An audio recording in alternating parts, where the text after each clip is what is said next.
Takdah, the land of mist. স্থানীয় ভাষায় তাগদা শব্দের অর্থ যা সব সময় ঢাকা থাকে, অলওয়েজ কভার্ড। কুয়াশায় ঢাকা থাকে বেশিরভাগ সময়, তাই এই নাম। শিলিগুড়ি থেকে 7 কিলোমিটার আর দার্জিলিং শহর থেকে 30 কিলোমিটার মতো দূরে 4000 ফিট উচ্চতায় অবস্থিত এই ছোট্ট শান্ত কুয়াশা ঘেরা জনপদ তাগদা।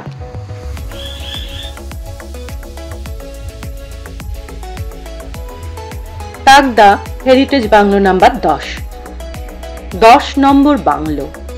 কেমন একটা গা ছমছমে ভুতুরে ব্যাপার মনে হচ্ছে না? আসলে কিন্তু ভীষণ সুন্দর একটা অফবিট টুরিস্ট ডেস্টিনেশন।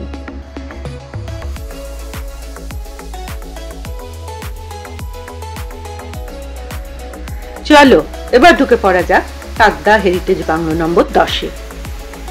রাস্তা থেকে কয়েক ধাপ সিঁড়ি উঠে বাংলোর গেট। সহজেই উঠতে পারবে যে কেউ। লাগেজ বাংলোর কর্মচারীরা নিয়ে ঘরে পৌঁছে দেবে, চিন্তা করার কোনো দরকার নেই।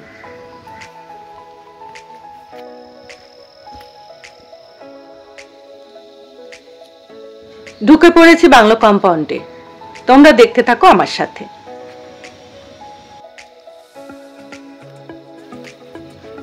তাগদা ক্যান্টনমেন্টে ব্রিটিশ আমলে 1901 থেকে 1915 সালের মধ্যে এরকম 12টা বাংলো তৈরি হয়েছিল আর্মি অফিসারদের থাকার জন্য। 12টা বাংলোর মধ্যে কয়েকটা আবার হোমস্টেতে কনভার্টেড হয়েছে, যার মধ্যে বাংলো নম্বর 10 আর বাংলো নম্বর 12 সব থেকে বিখ্যাত। আবার বাংলো নম্বর 12 হচ্ছে বেস্ট, যেটার বুকিং অবশ্য আমরা পাইনি। বাকি বাংলোগুলোতে হয়েছে স্কুল, হসপিটাল বা সরকারি অফিস। কয়েকটা আবার ভাঙাচোরা অবস্থাতেও রয়েছে। ব্রিটিশরা বোধহয় ইংল্যান্ডের আবহাওয়ার সাথে মিল পেয়ে তাগদাতে ক্যান্টনমেন্ট বসিয়েছিল। 100 বছরেরও বেশি পুরনো বাংলো, কিন্তু ওয়েল মেনটেন্ড।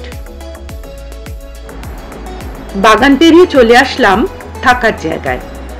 লম্বা টানা বারান্দা, বারান্দার এক পাশে ঘর, অন্য পাশে বাগান, লন আর ছাতার নিচে বসার জায়গা। মোট 6টা রুম রয়েছে, যার মধ্যে 4টে ভাড়া দেওয়া হয়। প্রতিটা ঘরের সামনে বসার ব্যবস্থা রয়েছে, যেখানে রয়েছে টি টেবিল আর চেয়ার।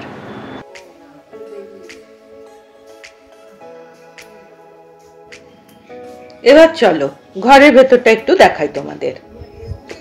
ঢুকেই চেয়ার আর টি টেবিল, এপাশে 2টো সিঙ্গেল বেড।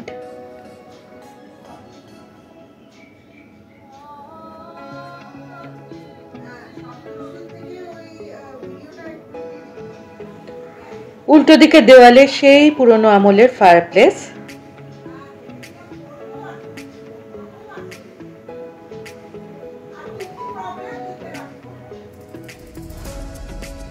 পাশের দেওয়ালে টিভি। তারপর দরজা পেরিয়ে অ্যান্টিরুম। দেওয়ালে বড় আয়না, বাঁদিকে আধুনিক ওয়াশরুম উইথ গিজার।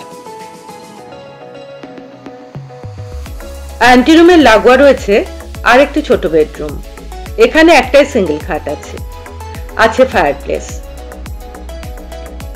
অ্যান্টিরুমের মধ্যে রয়েছে একটা বড় ওয়ার্ডরোব। মে জুন মাসে এখানকার তাপমাত্রা থাকে 17-18 থেকে 27-28 ডিগ্রি সেন্টিগ্রেডের মধ্যে। সারাদিন গরম জামা লাগবে না, কিন্তু ভোরবেলায় আর রাত্রিবেলায় একটা সোয়েটার আর টুপির দরকার হবে। সাথে একটা ছাতাও রেখো। বারান্দা থেকে নেমে এসে একটু নিচে বেসমেন্টে কিচেন আর ডাইনিং রুম।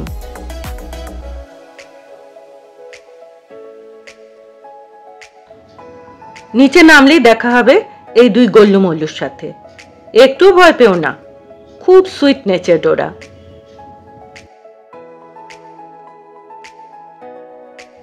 ডাইনিং রুমটা খুব সুন্দর, একদম মডার্ন আর ছিমছাম। এবার বলি বুকিং কিভাবে করবে। ফোন করে বুক করতে পারো, মেক মাই ট্রিপে বুক করতে পারো, অথবা ট্রাভেল এজেন্টের মাধ্যমে বুক করতে পারো। মেক মাই ট্রিপে রুম রেন্ট 3800 টাকা খাওয়া বাদ দিয়ে। খাওয়ার খরচ 1000 থেকে 1200 টাকা per head per day, including breakfast, lunch, evening snacks, dinner. Phone করে অথবা ট্রাভেল এজেন্টের মাধ্যমে বুক করলে থাকা খাওয়া কাস্টমাইজ করে নিতে পারো। 4টে রুম একসাথে নিলে ডিসকাউন্ট পাওয়া যায়। মেঘের পালক চাঁদের নোলক কাগজের খেয়া ভাসছে, বুক থুকপুক চাঁদ পানা মুখ চিলে কোথা থেকে হাসছে। মেঘের বাড়িতে ভেজা ভেজা পায় তাথুই তাথুই বর্ষা, কাক ভেজা মনে জল থই থই রাত্রির হলো ফর্সা।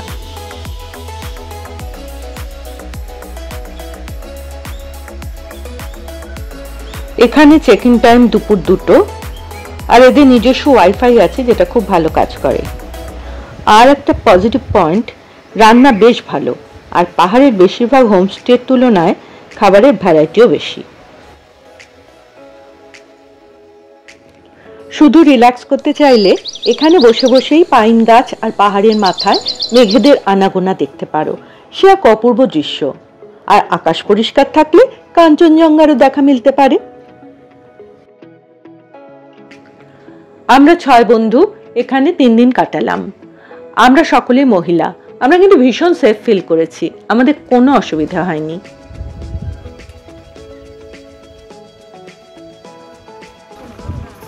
তাগদাকে কেন্দ্র করে 2 থেকে 5 কিলোমিটারের মধ্যে দেখে নিতে পারো বেশ কয়েকটা জায়গা, যেমন 3 চুলে।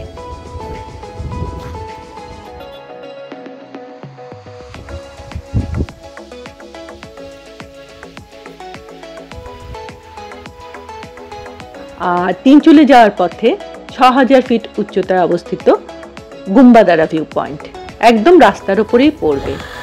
গেলে পরে মনে হয় যেন এর ছবির থেকেও সুন্দর, বলে বোঝানো যাবে না এর সৌন্দর্য।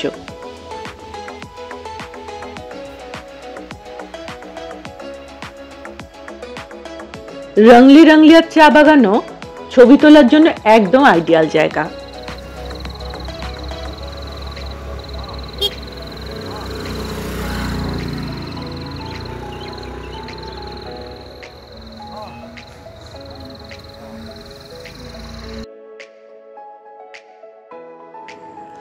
ছোটা মাঙ্গুয়াতে আছে অরেঞ্জ অর্চার্ড এবং বিভিন্ন ফলের বাগান। এইসব ফল থেকে এখানে তৈরি হয় অরেঞ্জ স্কোয়াশ, বিভিন্ন রকমের আচার, jam, jelly, fruit juice, orange juice, বিভিন্ন ফ্লেভারের চা পাবে এখানে। এগুলো তৈরি করাও দেখতে পাবে, অর্চার্ডে ঘুরতেও পারবে, আবার এখানে আউটলেট আছে সেখানে কিনতেও পারো।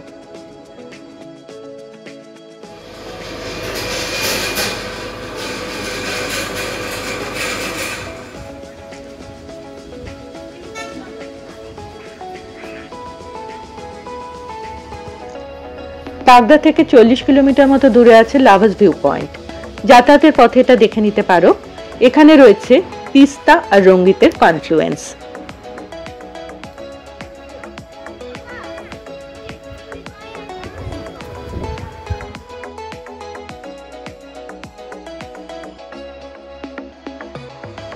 আজ আমরা তাগদা ছেড়ে চলে যাব। যাওয়ার আগে বাংলো নাম্বার 10-এর ওনার মিস্টার খগেন্দ্র গুরুং এর কাছ থেকে এই হেরিটেজ বাংলোগুলোর ইতিহাস একটু জেনে নেব। आपका 1911 में ये सब बंगलो बन चुका था, तो फिर ये ब्रिटिश का ये कैंटोनमेंट एरिया के लिए ये जगह को बसाया था। पहले उससे पहले ब्रिटिश ने ये सब जगह सिक्किम से लिया था। तो फिर फर्स्ट वर्ल्ड वॉर हो गया, फिर सारा ब्रिटिश यहाँ से निकल गया। फिर हम लोगों का गोरखा रेजिमेंट भी था यहाँ पे, जो अभी आपका ये नर्सरी है ना, ऑर्किड सेंटर, वहाँ पे उस टाइम आर्मी का पैरेड ग्राउंड था।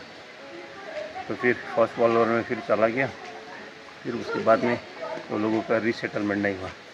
तो जिसका जगह ज़मीन से वो लोग पहले ये सब लेके दम बनाया था, फिर वो लोग आकर बैठ गया।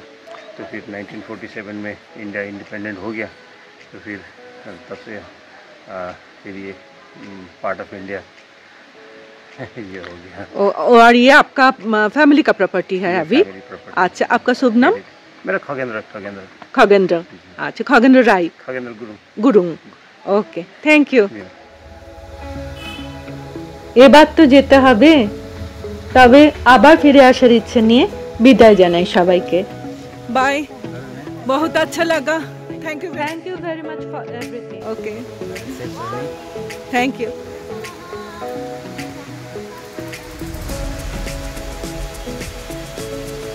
হোমস্টে ছেড়ে খাড়াই পাহাড়ের পথ ধরে আমাদের গাড়ি এগিয়ে চলল তাগদা বাজারের দিকে। যাওয়ার পথে দেখে নিলাম 100 বছরেরও বেশি পুরনো সেই অরিজিনাল ব্রিটিশ আর্মি অফিসারদের ব্যারাক, যেটা রেনোভেশন না হওয়ার জন্য একেবারেই ভগ্নপ্রায়।